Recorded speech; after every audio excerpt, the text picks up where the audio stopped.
All right, welcome back to First Team Fantasy. We're going to be covering the afternoon games, the Sunday night game, and the Monday night game. And to kick it off, we will have the Browns traveling to Seattle to take on the Seahawks in what should be a very interesting game because the Browns' defense is very efficient. They will be without Deshaun Watson again, so it will be PJ Walker. Kareem Hunt is limited with a thigh injury. And Jerome Ford went from doubtful to questionable with an ankle injury. The Browns training staff was surprised how he ran. That's one that is very sketchy to trust. It's very sketchy to trust, and it almost muddles things even further because now they're saying he's questionable. Before it was like, okay, I can start a Kareem Hunt or even possibly a Pierre Strong, but now it's like, okay, well, if Jerome Ford plays, how much is he going to play? If he does play, how will that affect Kareem Hunt and mainly affect Pierre Strong? So that's something to heavily monitor after how the Falcons got kind of yelled at by the league with how they handled the Bijan situation before the game. I'm sure the Browns are going to have to say if Jerome Ford is going to play or not. With the injury he sustained, Well, he's at the very least has the problem was Bijan wasn't had no designation whatsoever before the game. Yeah. At all. Yeah. And he wasn't feeling good the night before. So that was the whole issue with that. Like the Browns have at least, Kareem's questionable, Jerome's questionable. Yeah, they're at least putting designations out.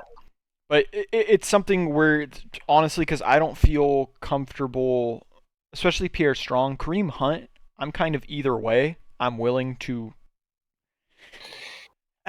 It's just tough. The Seahawks are 6th against the rush also. They're not very good against the pass, but they are solid against the rush. You have PJ Walker out there instead of Deshaun. It could be a very ugly week for the Browns offense. Yeah, we'll see how this one goes. I'd prefer to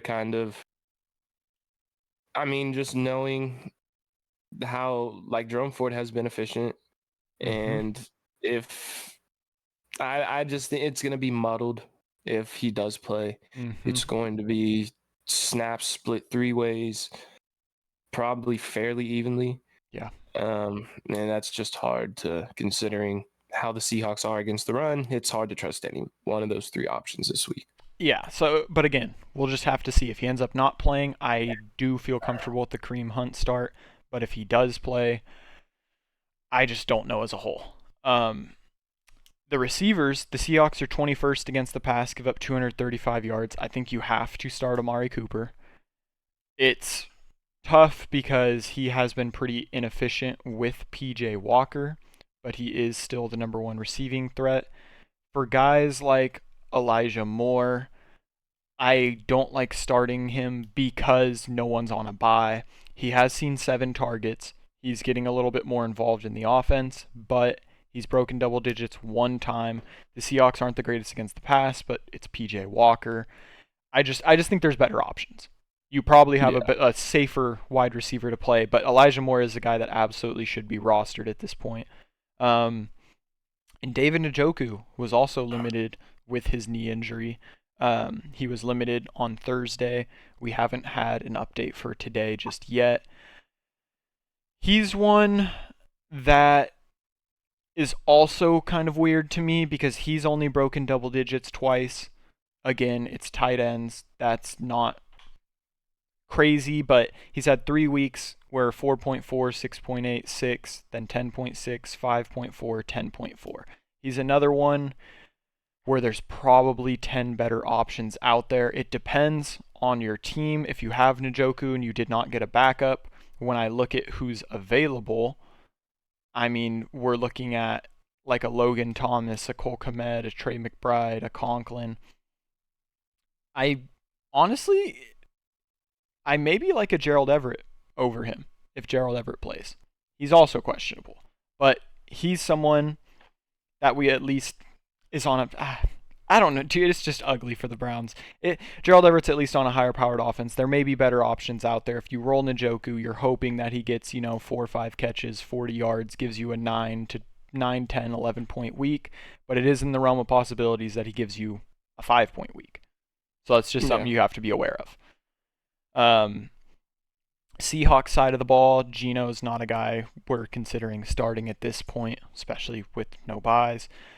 Ken Walker has not practiced the past 2 days with a calf injury. If he does not go, that will be Zach Charbonnet. I am not starting Zach Charbonnet. If I have Ken Walker and I don't have another option and I had Charbonnet as the handcuff, obviously do so. But the Browns are giving up 93.8 rush yards a game and 149 pass yards. Their defense is very good. Yeah. This is a game that if the Seahawks are, I'm just saying, if they are missing Ken Walker, and also Tyler Lockett with a hamstring injury, hasn't practiced the past 2 days as well. If they are missing these two guys, the offense looks scary because now you have Zach Charbonnet, DK Metcalf, and Jackson Smith-Njigba. I mean, you did see Jackson Smith-Njigba is capable of stepping up and filling Yeah, that Tyler Lockett role. yeah. And then Jake Bobo is Jake Bobo. competent. And if they have DK Metcalf, Zach Charbonnet is good. Mm-hmm. I think the offense will still be able to, it won't be awful. Yeah. I think Charbonnet does offer some potential in catching out of the backfield as well. If you don't have Ken Walker this week and you have Charbonnet on your roster, I think it's okay to make that pivot. Yeah, you probably have to make that pivot. Yeah. No, yeah, but I'm, just even though it's a tough matchup, it won't absolutely burn you. No. Yeah. But hopefully Ken Walker does play because Ken Walker has been very dominant. And then, yeah, as Schiff mentioned, I like JSN. He's getting ramped up a little bit.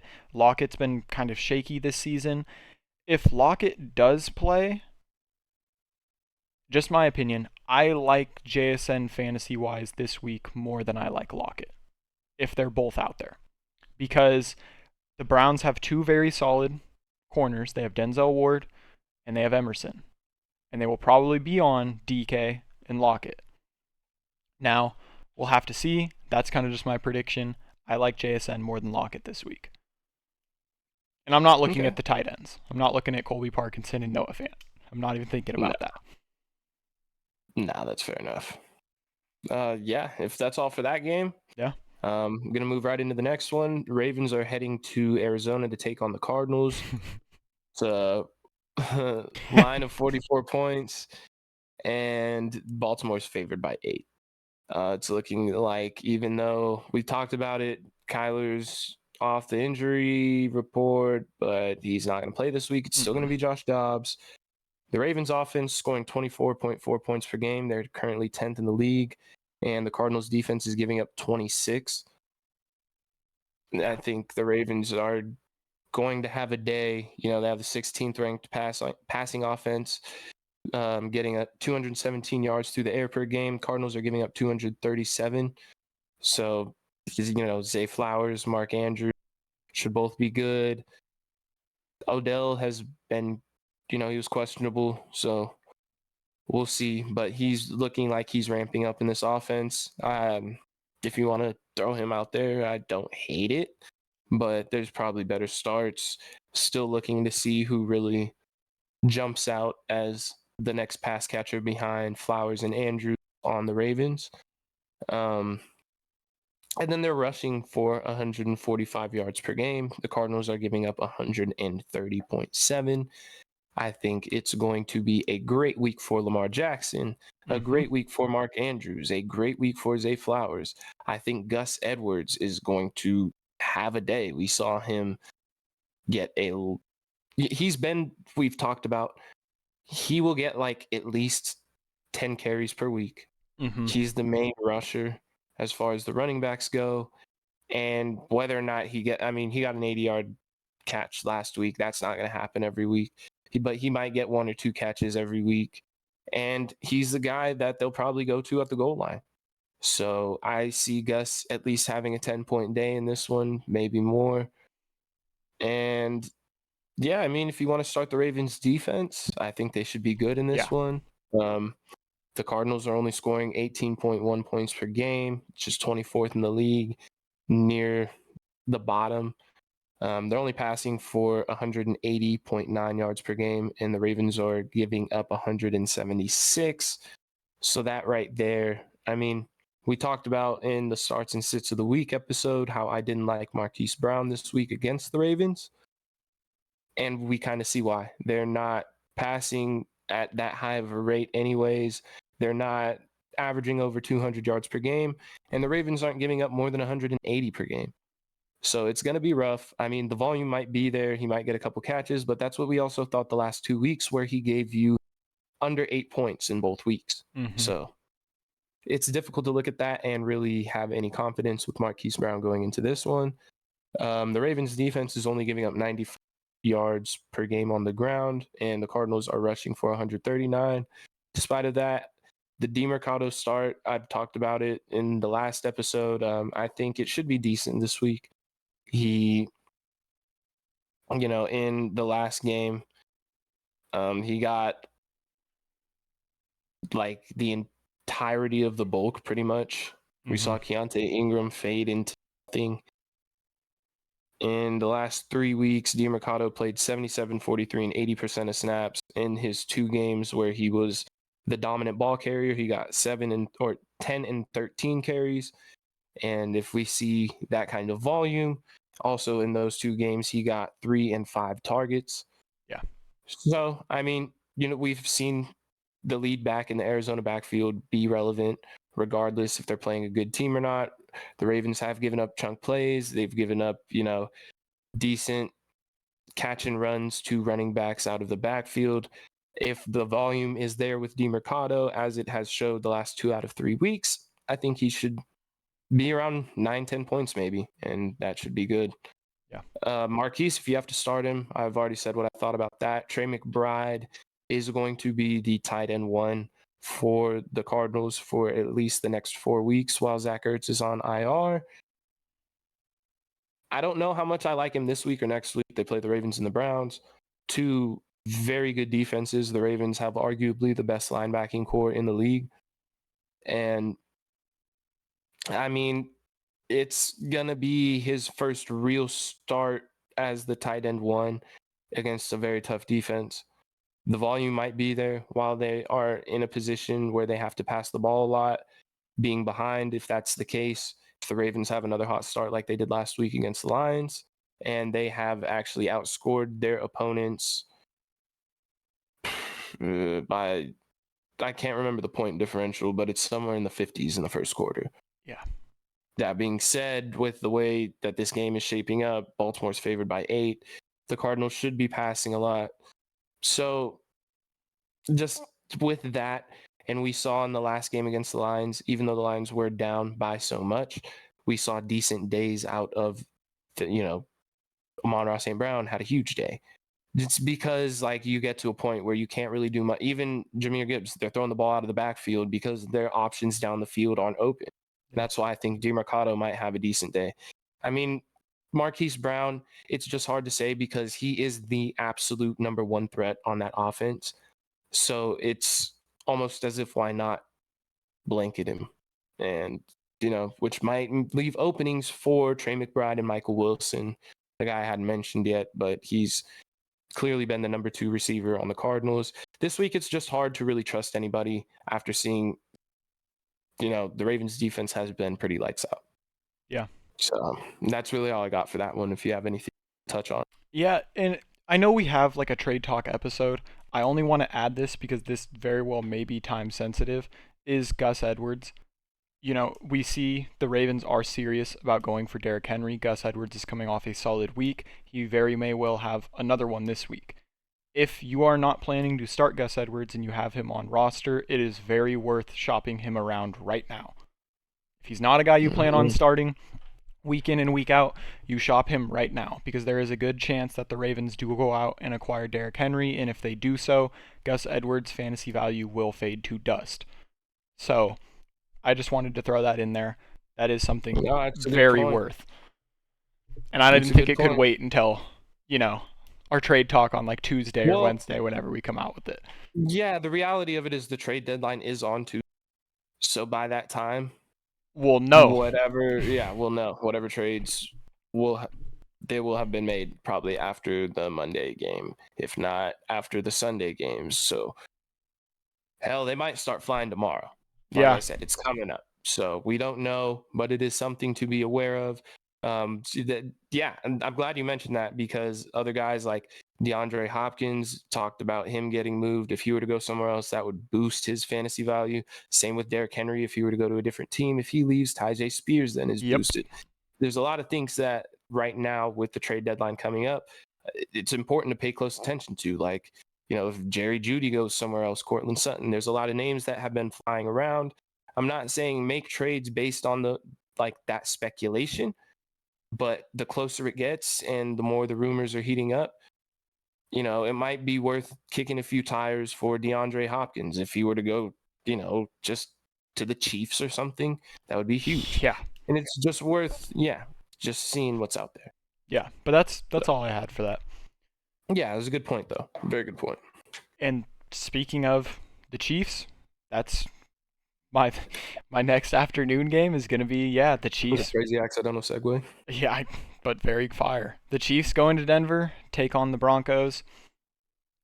Broncos are just poverty on defense. They did play the Chiefs well, they did. though. They did play the Chiefs awkwardly that was like their well. best showing. Yeah, no, they did. They absolutely did. And even though they played him well, it's just the Chiefs. We know who we're starting. You're starting Mahomes. You're starting Pacheco. You're starting Kelsey. Absolutely. Rashee Rice has 3 consecutive double-digit games, including against the Broncos. I like starting Rashee Rice. Solid flex. Yeah. I think he's a solid flex option. Yeah, Rashee Rice is a flex option, and that's it. There's no one else you start. Harrison Butker. Yeah. Harrison Butker, absolutely. And that's obvious though. The Chiefs' defense too. The Chiefs' defense got 15 last time they played Denver. And again, as we talk about trades, like Denver is a team that has shown they are willing to sell. They're absolutely willing to do it. Will they have sold more by then? We don't know. But even if they don't, I like the Chiefs' defense too. Yeah, we'll see how this plays out. It's going to be very interesting. Like now through Monday, keep your eyes peeled. Oh, yeah. And then, the Denver side of the ball, the Chiefs are 6th against the pass, 16th against the run. Russ put up 95 passing yards when they played him. I remember. Yeah. I remember. I'm absolutely not starting Russ. Javonte just had his best week, and against the Chiefs, he had 10 carries for 52 yards. If you have better options, you start them over Javonte this week. It is what it is. If you have a better option, you start him over him. If you have to start Javonte, I don't hate it, only because we just saw his highest. He's looking a lot better, yeah. Yeah, we saw his highest usage of the season this past game against Green Bay, but Green Bay is 30th against the rush, and the Chiefs are, 16th, but there's just a big difference between those two teams. But yeah, if you have to start him, I don't absolutely hate it, but I do try to avoid it. And then when I look at the pass catchers, can we assume the Broncos defense is going to be able to limit the Chiefs like they did this past game? No, probably not. So I like the Cortland Sutton start because you know what, as the season goes on and we talk about how, if he doesn't catch a touchdown, he doesn't have the greatest week, but he's caught a touchdown in every game except 2. He has double digits in every single game except 1. He's clearly Russ's go-to guy. Yeah. So, Cortland Sutton gets it done. Jerry Jeudy's a guy I'm not starting this week. When they played the Chiefs, he had 3 catches for 14 yards. Yeah, and that was the whole Steve Smith, that game where he was all doing the nonsense and in his own head. And whether or not that had anything to do with his performance, I don't know, but he sure as hell did not do good that game. Yeah, so it's just depending on your roster, you know, like if you have to throw Jerry Jeudy at the flex, you hope he gives you double digits, but hopefully you're in a situation where you have other options, and I would probably look to those options. And I'd then agree. Adam Troutman's the tight end. Good for him. Yeah, that's not too much to mention there at all. Yeah. I mean, we saw these teams play not too long ago. I think it's pretty obvious. Yeah. I'll take Javante off your hands though. But the next game we have the Bengals going into Santa Clara to take on the 49ers. The over-under is 45 in this game. I actually need to check and see if the line was changed since Sam Darnold was announced. Yeah, it did. It went from 5.5 in the favor of the Niners to 4 since Sam Darnold was named the starter. Wow, they still have them as the favorite. That's wow. But Okay. I mean, yeah, well, you'll understand why in a minute. You know, you'd like to think, well, the reality of the Cincinnati Bengals, their offense has been horrendous. Yeah. And when I say that, it's not, there's no bias. And they are, they're scoring 16.7 points per game, 28th in the league, passing for 186 and a half yards per game. Mm-hmm. Now, that's 26. To put it in perspective, the Chicago Bears are 27th with 183. Mm-hmm. The Chicago Bears have had Tyson Bagent for 2 games, and they are only passing for like 4 yards less than the Bengals. Yeah. Just to let that sink in. And that is, and they're also, you want to know what's even worse? They're rushing for 69.8 yards per game. Super inefficient. So even given the struggles of the Niners defense, this offense hasn't been good at anything, and the Niners are playing at home. You have no choice but to start Joe Burrow. I mean, the Niners are the Niners defense, to be fair, they've been giving up 228.3 passing yards per game. We saw what Jordan Addison was able to do. If you want to start T. Higgins, I mean, it's obvious you're starting Jamar Chase. That's why I'm not even mentioning it. So never ask yourself that question. Never think that hard about it. You're starting Jamar Chase every week. T. Higgins is another story because we've seen games where he's been involved, been targeted, but just had poor outings. I think this will be a tough matchup for him. I think he should be able to get it done, get you at least 10 in this one. It's been tough for T for a while. And then with the ribs to go along with the drops, it's just been rough. But as far as, or they're giving up 223, not 228. I apologize. As far as Joe Mixon, I hope you have another option this week. Because like I said, the Bengals are only, they're not even touching, or they're not even topping 70 yards per game. The Niners are not giving up 80 yards per game. Yeah. That's a horrible combination. To look at Joe Mixon, if this will load, to take a look at Joe Mixon and his last 3 outings. Joe. 12 attempts for 38 yards against Seattle, 25 for 81 against Arizona, who we know how bad. We just talked about how bad their rushing defense is, and he was able to muster 3.2 yards per carry against them, 14 for 67 against Tennessee, who's been very difficult. Now, the thing that's been keeping him afloat is in the last 2 games, he's had 2 targets. In the 2 games before that, he had 3 combined. You'd like to hope he's getting targeted out of the backfield. If he does, then that might get him around 10 points this week. But if he has one of those week 2 targets, Joe Mixon's not going to finish as a top 24 running back this week. I can assure you that. Yeah. Because I don't see him getting in the end zone. The Niners are very difficult to run the ball against.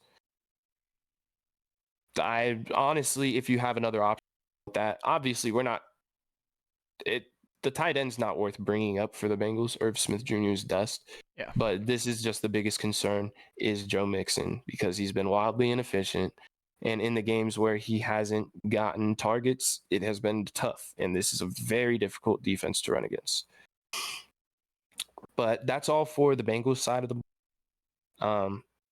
If you want to take a risk and start the Bengals defense, knowing that Sam... Sorry, really quick. What? 17 minutes ago, Purdy's practicing Friday and appears to be on pace to clear the NFL's concussion protocol ahead of the Sunday's game against the Bengals. Brock Purdy is looking on pace to play. Okay, this could... The line changes back. Yeah, the line will probably change back. This will change a lot for everything I was about to say about the 49ers. He looks on pace to play. Yeah, so that puts everybody right back where they were. We know Debo's not playing. CMC is a full go. The Bengals are currently giving up 142 yards on the ground per game. So I think it's going to be a huge CMC week. You're starting Ayuk. Even in his down weeks, he seems to get at or around 10 points. Mm-hmm. So he's just super reliable. I mean, what do we say about George Kittle? You're leaving him in your lineup. You don't really have a choice. Have to. I'm not starting Brock Purdy this week. No. The Bengals are giving up 213 pass yards per game, which it's not a good week to start Purdy, in my opinion. Coming off of that, if not concussion, extremely hard hit to the head on that QB sneak. I don't know. He just hasn't been that great the past couple of weeks. Hopefully the pass catchers can get it done. And CMC, what is this, going to be 17 weeks in a row with a touchdown? Probably. The best running back in the league. Oh, yeah, by far. Yeah. If you want to start the Niners defense, just knowing how bad Cincinnati's been on the offensive side of the ball, sure. Yeah. Yeah, that's it. Yeah. No, I mean, it's very fair points. The only thing I want to say is you have, if you're a Joe Burrow and a T. Higgins owner like me, you're in this position where you have to start them. You just have to. You have to, and you have to hope they get it going from what we've seen. Schiff's absolutely right to be able to say, they haven't given us any inclination that they'll be able to have success against the Niners. Only thing I'm hoping for is we saw what Kirk Cousins was able to do after a bad week against the Bears. The Bengals finally had the bye. Hopefully, they're able to get it together. It's like maybe they went into the bye it's like the only thing about Kirk Cousins, though, is Kirk Cousins only had that one bad week. Yeah. He's been on fire.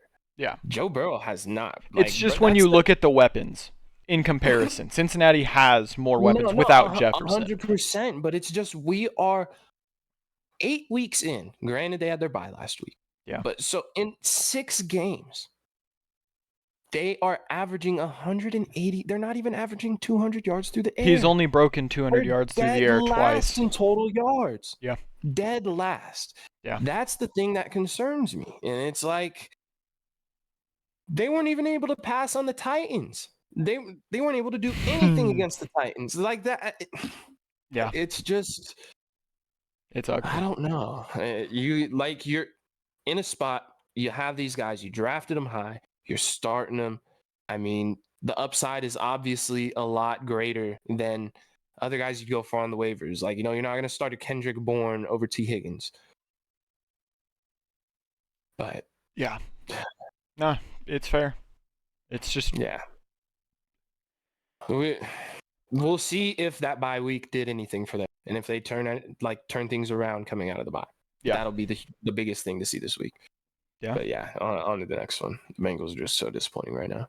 Yeah. Well, our next one, we'll see how the matchup goes. We're at the Sunday night game. Right? This is the Sunday night game? Yeah, it is. The Bears at the Chargers? Yeah, the Bears at the Chargers is the Sunday night game.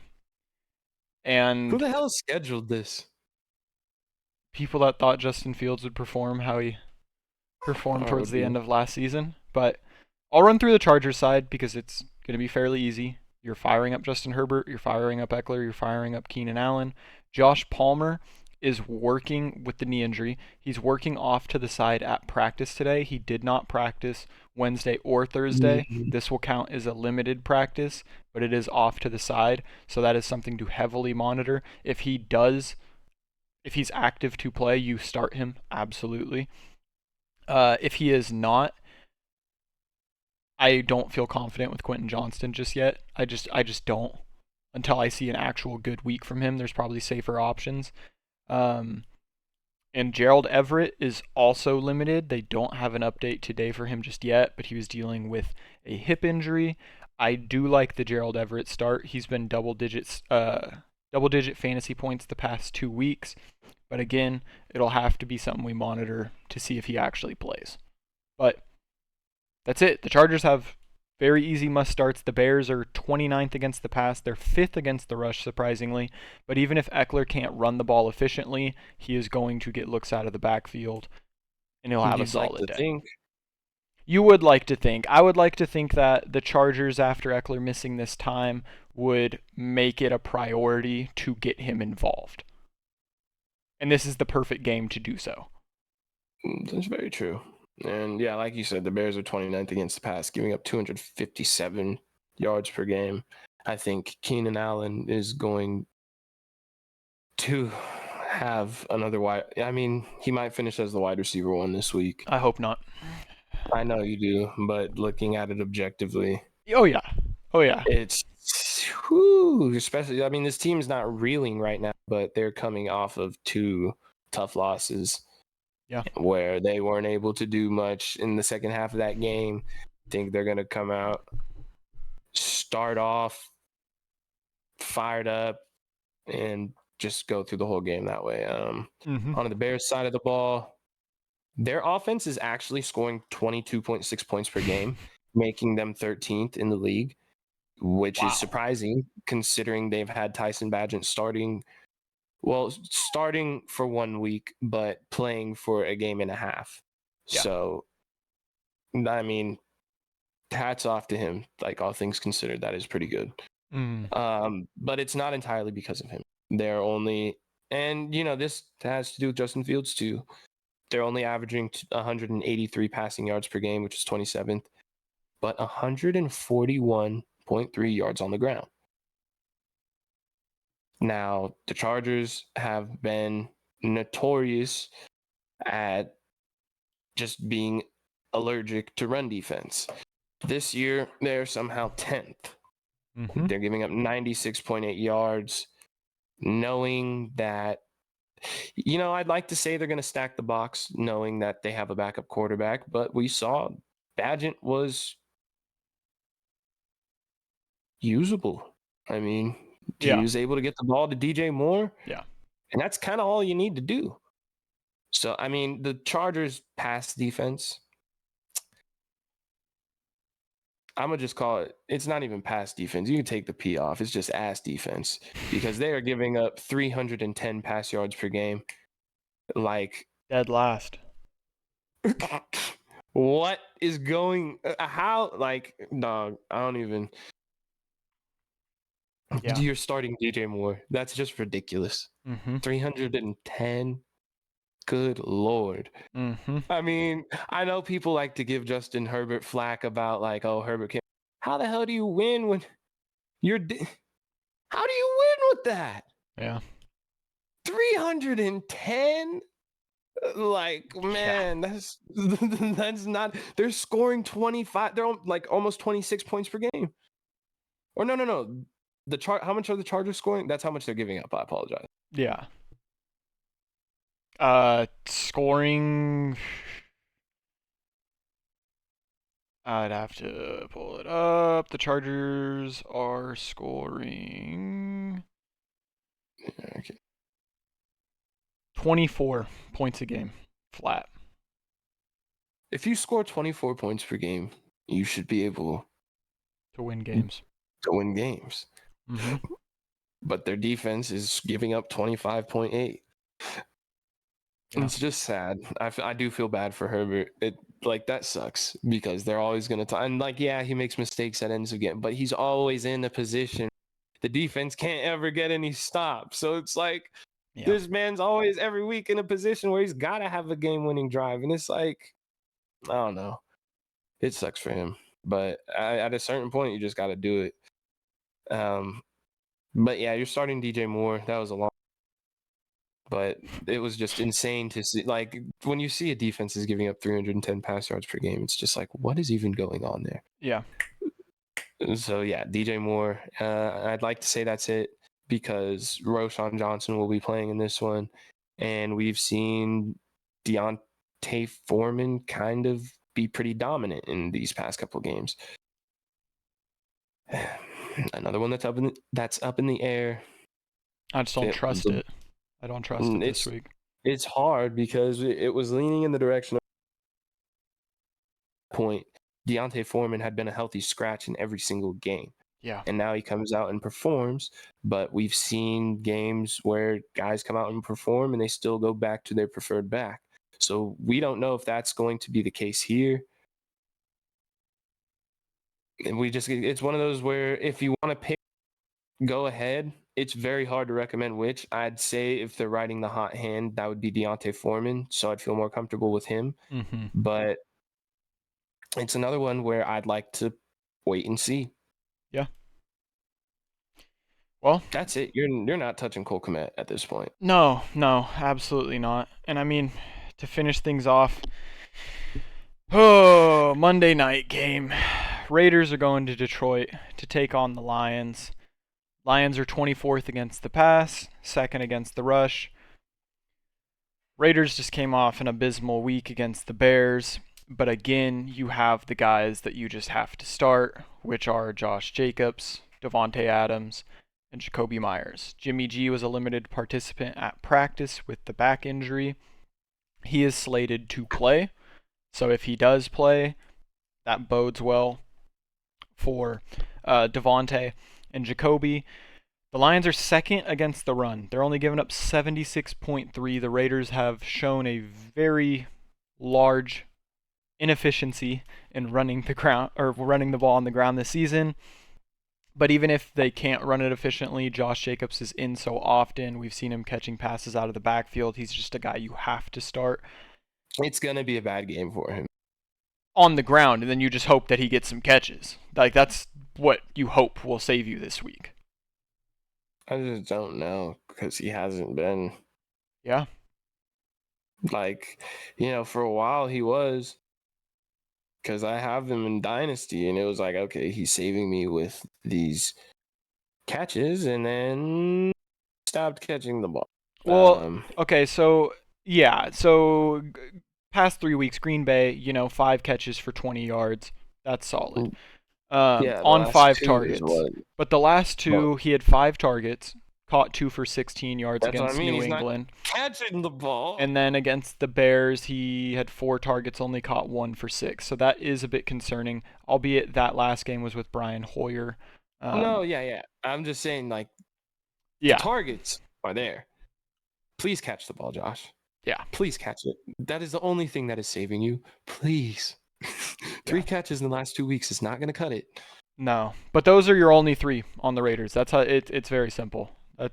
That's it. Daniel Carlson, if you haven't dropped him, drop him. They're not scoring enough points for him to be viable.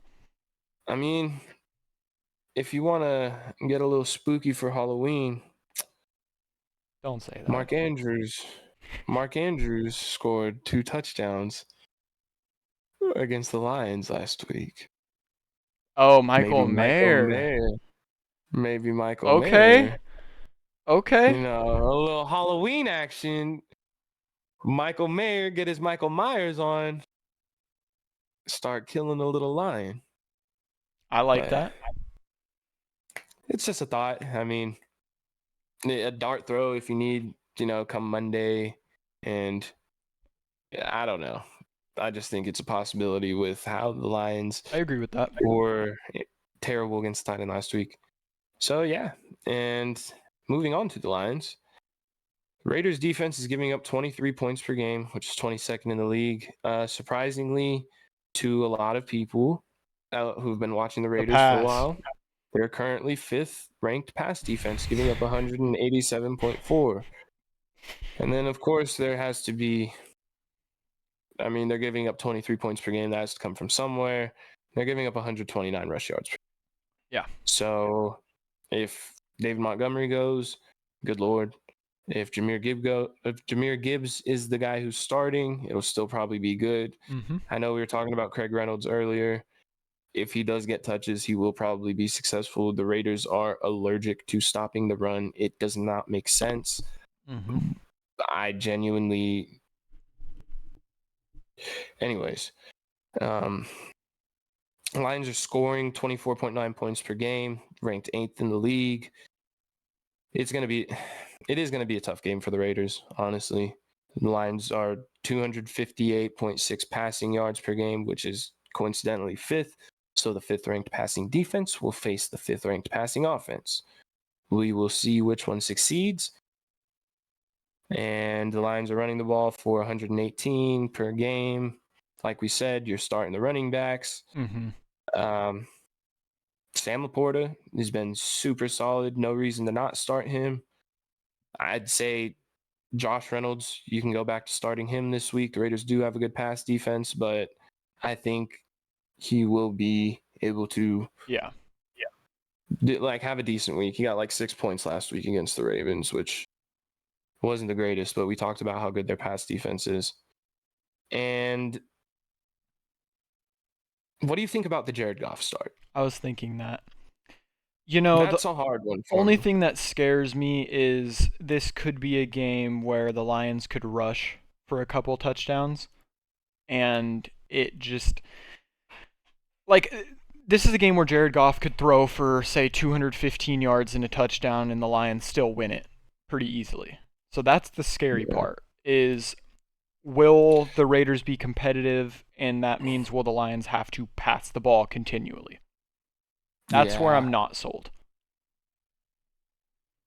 Yeah, I don't hate the start by any means, but the Lions are favored by 8. We've seen them, but at the same time, we've seen them kind of poured on teams. So yeah, I don't know if that'll be the case this week. They are playing at home, coming off of a horrible loss. So it could be a decent start, but my main guys, Sam Laporta, we talked the running backs again. Amon-Ra St. Brown, the man who needs no mention. Mm-hmm. And yeah, if you want to roll Goff, he might be decent, but just be aware that they could end up running the hell out of the ball. That is what the Raiders are terrible against. Yeah. Nah, I'd say, yeah, okay, I do like the Jared Goff start, because I'm looking at, like quarterbacks this week. It's like Mahomes, Hurts, Lamar, Josh Allen, Herbert, there's 5. And then, you have like Trevor Lawrence, 6. And then some of the iffy ones in this top 10, you have like Tua and Joe Burrow. That would be 8. Yeah, And then you everybody have but like Josh Dak. Allen, he's done. I don't. Yeah, I like Dak. I like the Trevor Lawrence I like the Jared Goff start this week. I do think it's a safe start. You do think he's Trevor Lawrence? I know, twice. But yeah, that'll about do it for this one. Wow, trade deadline is going to be huge. Like we've talked about in this past episode, pay close attention. It's seeming like a lot of guys are potential pieces to get moved, which could really change up a lot of things. The biggest thing being that you have to pay attention to is the bye weeks change when the guys get traded. Yep. So as soon as your guy gets traded, you need to go on and check and see what team it was to, because it might mess up your bye weeks entirely.